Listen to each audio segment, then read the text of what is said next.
Père, et du Fils et du Saint-Esprit, ainsi soit-il. Aujourd'hui, si vous suivez la liturgie néo-païenne, c'est la fête des Pères. Vous savez, aujourd'hui, pour remplacer les cycles liturgiques, pour remplacer les fêtes liturgiques, nous avons la semaine de ceci, nous avons la journée mondiale contre la procrastination ou autre chose de ce genre, la fête des pères, des mères, des grands-mères, des arrière-grands-pères, des arrière-grands-mères et tout ce que vous voulez.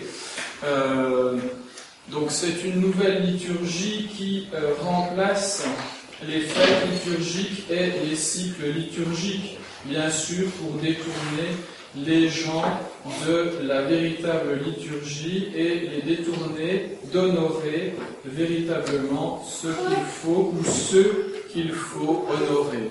Mais aujourd'hui, c'est quand même la fête de nos pères dans la foi, la fête des saints Féréol et saint Ferjeux, qui subirent le martyre vers l'an 212, donc au IIIe siècle. Vous le voyez, ce n'est pas d'hier que notre région, la Franche-Comté, la Séquanie, comme on l'appelait à l'époque, eh bien, a été convertie à la foi de notre Seigneur Jésus-Christ. Voilà pourquoi nos saints locaux, spécialement Saint Féréol et Saint Ferjeux, mais il y a d'autres saints qui ont participé à notre évangélisation ou notre réévangélisation, comme par exemple Saint Colomban à la fin du VIe siècle, au début du VIIe siècle, ont participé à notre réévangélisation. Et donc, tous ces saints sont nos pères dans la foi, de cette véritable paternité, cette paternité spirituelle dont parle d'ailleurs l'apôtre Saint Paul dans l'épître que nous venons de lire aujourd'hui. Cette paternité qui est celle de donner la vie, mais la vie spirituelle. Nos saints nous ont véritablement donné la vie spirituelle, c'est-à-dire par la foi, la vie spirituelle, par la doctrine de notre Seigneur Jésus-Christ, par l'enseignement de l'Évangile et par les sacrements. Saint Féréol et Saint Ferjeux, donc, qui étaient élevés dans les ordres sacrés, prêtres et diacres. Prêtres pour Saint Féréol, diacres pour Saint Ferjeux, et donc qui ont pu nous transmettre, nous donner ces sacrements. Ils ont été également nos pères dans la foi par l'exemple de leur vie consacrée à notre Seigneur Jésus-Christ, et surtout le fait d'avoir donné leur propre vie en témoignage de la véritable foi, puisque nos saints ont été martyrisés. Ils sont morts martyrs pour la foi catholique. Alors, puisqu'il est établi que ce sont nos pères dans la foi, nous avons bien évidemment des devoirs vis-à-vis de ces saints de notre région, de cette région à laquelle nous sommes attachés, parce que le prieuré est établi dans cette région. Après, bien évidemment, vous pouvez venir d'autres lieux, que ce soit l'Alsace, que ce soit la Haute-Marne ou autre.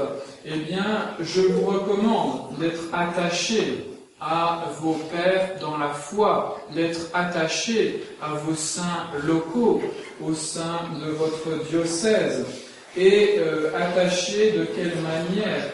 Et tout d'abord, en leur rendant l'honneur qui leur est dû, en les priant tout simplement, chaque jour ou aussi souvent que nous le pouvons, eh bien nous devons honorer les saints de notre région. Nous devons honorer nos saints pères dans la foi, les prier pour que notre région retrouve cette foi catholique qu'elle a perdue maintenant, surtout depuis Vatican II, puisque avant Vatican II, le diocèse, par exemple, notre diocèse de Besançon était encore un diocèse très florissant, avec des centaines et des centaines de prêtres. Dans chaque paroisse, il y avait un prêtre et souvent même un vicaire.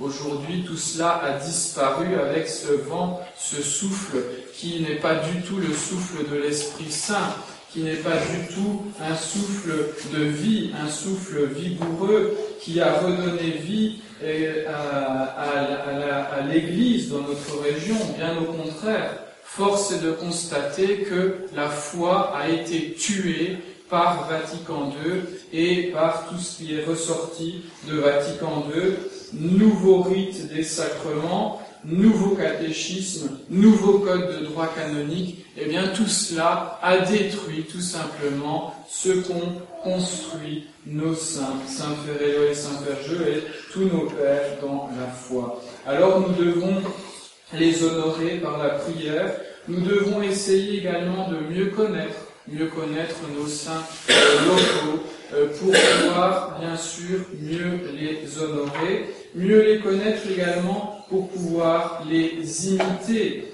car c'est de cette manière que nous pourrons le plus honorer nos pères dans la foi. Et je dis bien sûr Saint Féréol et Saint Ferjeux, Saint Colomban, on pourrait en citer bien d'autres, les saints évêques que nous avons eus à Besançon, comme par exemple Saint Antide que nous fêtons demain, les saints exemples de vie religieuse pendant la Révolution française, comme Sainte Jeanne Antide Touret, qui est une grande sainte, mais plus proche de nous, bien évidemment, l'exemple que nous a laissé à travers cette crise de l'Église, le Père Verrier. Et j'ai été étonné, peiné qu'il y ait aussi peu de personnes pour montrer la gratitude qu'il devrait avoir envers le Père Verrier quand j'ai dit cette messe anniversaire. Il y a malheureusement beaucoup d'ingratitude de la part de certaines personnes qui ne mesurent pas tous les sacrifices que nos pères dans la foi ont pu faire. Bien sûr, les saints Féréol et Saint Ferjeux, mais également le Père Verrier, tous les sacrifices qu'il a fait. Il a passé toute la fortune familiale pour acquérir le prieuré, pour le bâtir, pour le construire. Il a offert au bon Dieu pour que cette œuvre continue jusqu'à sa vie et même à sa réputation. Pour ceux qui ne le savent pas, dans les moments les plus difficiles, il a offert jusqu'à sa réputation, qui a été bien salie d'ailleurs de son vivant, et même d'ailleurs après sa mort, cette réputation, et il a offert au bon Dieu pour que cette œuvre continue. Qui aujourd'hui a cette gratitude? Si nous sommes encore ici aujourd'hui, c'est grâce à ce don de tout ce qu'il avait, de toute sa vie, de tous ses biens et même de cette réputation. Alors, beaucoup de personnes, malheureusement, manquent gravement de gratitude envers notre cher Père Verrier. Je tenais bien sûr à le signaler. C'était également un grand sacrifice que de tout quitter et d'être éjecté, d'être chassé de sa paroisse juste après le concile pour rester fidèle.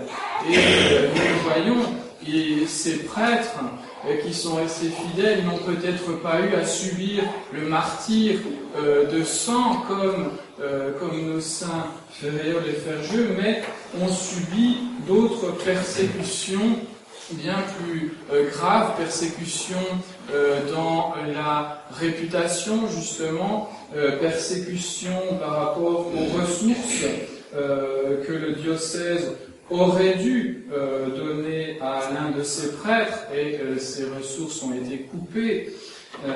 Donc tout cela, mes bien chers frères, nous devons le prendre en considération.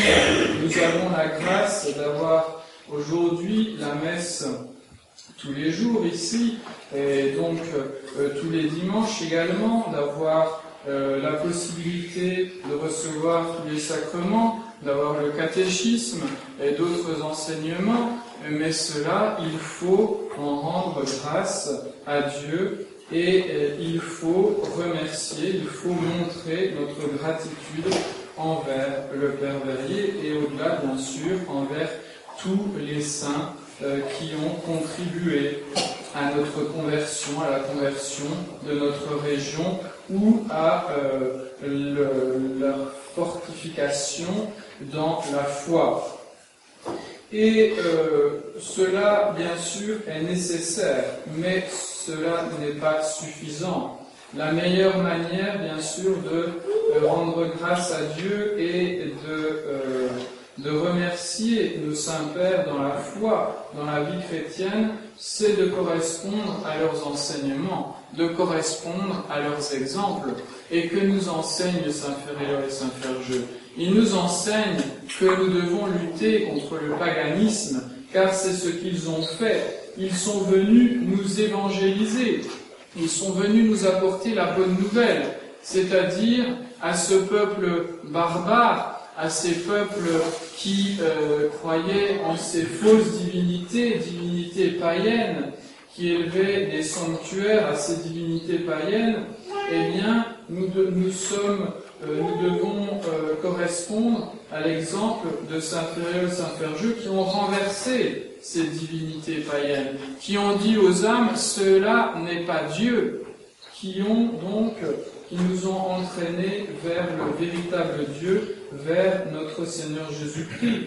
Et la première chose que nous devons faire, c'est bien évidemment de demeurer ferme dans la foi. Aujourd'hui, nous n'élevons plus des statues aux faux dieux directement, mais nous faisons de nouvelles divinités, que ce soit les stars de la chanson, du cinéma, du football ou autre, mais on les prend pour des espèces de demi-dieux, on en fait des exemples, mais bien sûr ce ne sont pas des exemples, loin de là, où ce sont des mauvais exemples. Nous faisons également l'idole par excellence, c'est-à-dire cette fameuse dignité humaine prêchée par Vatican II. Est-ce que Saint Féréol et Saint Ferjeux sont venus enseigner au peuple païen vous avez une grande dignité humaine et vous devez agir selon votre conscience? Non, ils leur ont dit, vous adorez des fausses divinités, vous devez vous convertir au seul vrai Dieu, c'est-à-dire à notre Seigneur Jésus-Christ. Vous devez quitter vos mœurs païennes, vos mœurs dégradées. Et on sait combien le monde gallo-romain à cette époque était dégradé moralement. Vous devez quitter ces mœurs païennes et vous convertir aux mœurs chrétiennes, à ce qu'enseigne notre Seigneur Jésus-Christ, à ce qu'enseigne l'Église. Ils n'ont pas dit « vivez selon votre conscience », ils ont dit « vivez selon l'Évangile ». Eh bien, nous devons répondre également à cet exemple. Être ferme dans la foi, c'est lutter tout d'abord contre ce fameux libéralisme qui prêche cette liberté de conscience, parce que Vatican II, c'est d'abord et surtout ce libéralisme qui infecte toute l'Église, qui infecte toute la société. C'est ça que nous devons combattre. C'est là-dessus que nous devons être fermes dans notre foi, que nous devons être fermes dans nos pensées, que nous devons être fermes dans nos paroles et également dans toutes nos actions. C'est de cette manière que nous pourrons véritablement honorer nos pères dans la foi, honorer les prêtres qui ont lutté contre cet état d'esprit, qui ont lutté contre Vatican II et qui nous ont transmis cette foi. Aujourd'hui, malheureusement, cette foi, ça me nuise et les gens réclament tout le temps cette liberté de conscience, comme ces fameuses fraternités sacerdotales qui réclament la liberté pour la tradition. Mais n'est-ce pas du libéralisme de réclamer la liberté pour la tradition dans cette nouvelle Église œcuménique, pluraliste, plurielle comme on dit aujourd'hui? C'est du libéralisme purement et simplement. Eh bien, nous devons le dénoncer et nous devons donc nous ériger contre ce libéralisme, nous mettre en dehors, ne rien avoir à faire avec ce genre de personnes qui prêchent eux-mêmes le libéralisme, tout en gardant bien sûr, l'apparat extérieur, tout en gardant la liturgie traditionnelle. Mais cette liturgie traditionnelle, elle est vide, elle ne vaut rien, mes bien chers frères, si elle est entachée par cet esprit libéral. Donc, nous devons correspondre à leurs enseignements. Nous devons suivre leur exemple, spécialement leur exemple de foi, leur exemple de générosité. Ils ont renoncé à tout. Saint Irénée donc les a envoyés à Besançon pour prêcher l'Évangile. Ils ont donc quitté leur famille, ils ont quitté leur pays et pour venir nous évangéliser. Ils ont quitté, ils ont donné leur vie même pour nous engendrer à la foi. De même, comme je vous le rappelais, le Père Verrier, il a quitté sa paroisse, tout ce qu'il avait, et plus récemment, il a tout donné pour que puisse être érigé ce prieuré, etc. Eh bien, nous devons tenir compte de ces sacrifices et avoir nous aussi le sens du sacrifice. Et qu'est-ce qu'il y a à sacrifier? Eh bien, il peut y avoir à sacrifier un certain confort spirituel. Pour certains, vous avez peut-être une messe de Saint Pie V, dite par qui? Est-ce qu'il est prêtre, etc. Il faudrait se poser la question. Plus proche qu'ici, mais justement, vous venez plus loin pour cette raison, justement par sens du sacrifice et pour montrer cette fidélité à la foi et montrer que vous n'acceptez pas, que vous n'acceptez aucun pacte d'une manière ou d'une autre avec cet esprit libéral. Voilà où est le sacrifice. Mais tout le monde, malheureusement, ne le fait pas. Le sacrifice, c'est par rapport à l'éducation des enfants également, par rapport il est difficile aujourd'hui, évidemment, de trouver pour pouvoir éduquer ses enfants, eh bien ça demande du temps. Ça peut demander du temps aux mères de famille, etc., de s'en occuper. Tout cela, ce sont des sacrifices.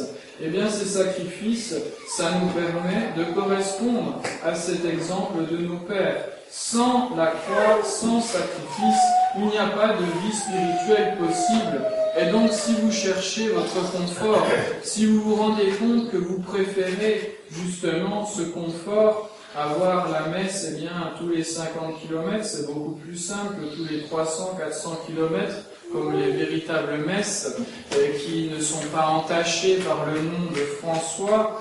Eh bien, tout cela, c'est difficile, bien sûr, mais ce sont des sacrifices qui porteront leurs fruits, parce que si vous ne les faites pas, vous laissez entrer dans votre âme cet esprit libéral. Si vous laissez entrer dans votre âme cet esprit libéral, quand il s'agira de faire des sacrifices bien plus grands, et cela peut très bien arriver dans peu de temps, alors où serez-vous? Est-ce que vous serez prêt à les faire, ou bien est-ce que vous serez prêt à continuer à pactiser avec cet esprit du monde, avec le démon? Voilà la question qui se pose. Si on ne s'entraîne pas dans la vertu, si on ne s'entraîne pas à résister à cet esprit du monde, si à chaque fois on préfère ses aises au lieu de préférer la doctrine de notre Seigneur Jésus-Christ, au lieu de préférer une vie qui correspond réellement à ce que nous croyons, eh bien, nous finirons justement dans ces occasions par tomber dans le péché, par renier d'une manière ou d'une autre notre foi. Et cela, bien sûr, nous conduirait irrémédiablement aux portes de l'enfer. Donc, mes bien chers frères, aujourd'hui, en cette fête des Saints Ferréol et Ferjeux, qui tombe un dimanche, et c'est une bonne chose, eh bien, honorons nos pères, aimons nos pères, honorons-les en suivant leurs exemples, en suivant les exigences de la foi, et faisons, comme le dit la Sainte Liturgie, faisons l'éloge de ces hommes illustres, faisons leur éloge, louons-les, honorons-les, faisons l'éloge de ces hommes illustres et des pères de notre race, des pères des chrétiens. C'étaient des hommes qui étaient riches en vertu. Ils furent honorés par leurs contemporains et ont été illustres en leur temps. Voilà ces hommes que nous devons suivre. Ce n'est pas l'esprit du monde que nous devons suivre, c'est l'esprit de notre Seigneur Jésus-Christ, cet esprit que nous voyons dans nos saints. À nos augustes pères, qui après nous avoir engendrés à Dieu, nous font jouir de la pure lumière de la foi, nous stimulent par leurs exemples et nous aident de leurs prières, payer un juste tribut de louange, comme le dit l'hymne des Vêpres. Accourus ici des confins de l'Attique, ayant pour arme la foi, ils assaillent les démons, les percent du glaive de la parole, les expulsent de leur temple et les mettent en déroute. Voilà nos pères dans la foi. Le chef de cette grande entreprise, Péréole, soutient le choc impétueux de l'enfer en fureur et unissant le sacrifice de lui-même à l'immolation de la victime de la croix, il devient une victime agréable au Christ. Ferjeux s'est associé à son frère, l'ennemi le poursuit avec une égale fureur. Ces deux victimes, unies dans une même mort, sont reçues dans la même gloire. Le désir de la mort croît avec la fureur des bourreaux, la sainte cohorte donne des fruits abondants, comme une semence féconde, le sang des chrétiens multiplie les chrétiens. Et je dirais donc par antithèse, notre lâcheté multipliera la lâcheté. Et donc montrons le bon exemple aux autres chrétiens, cet exemple de fermeté. Montrons l'exemple de fermeté à nos enfants et nous pourrons ainsi louer notre Seigneur Jésus-Christ avec nos saints dans la vie éternelle. Au nom du Père et du Fils et du Saint-Esprit, ainsi soit-il.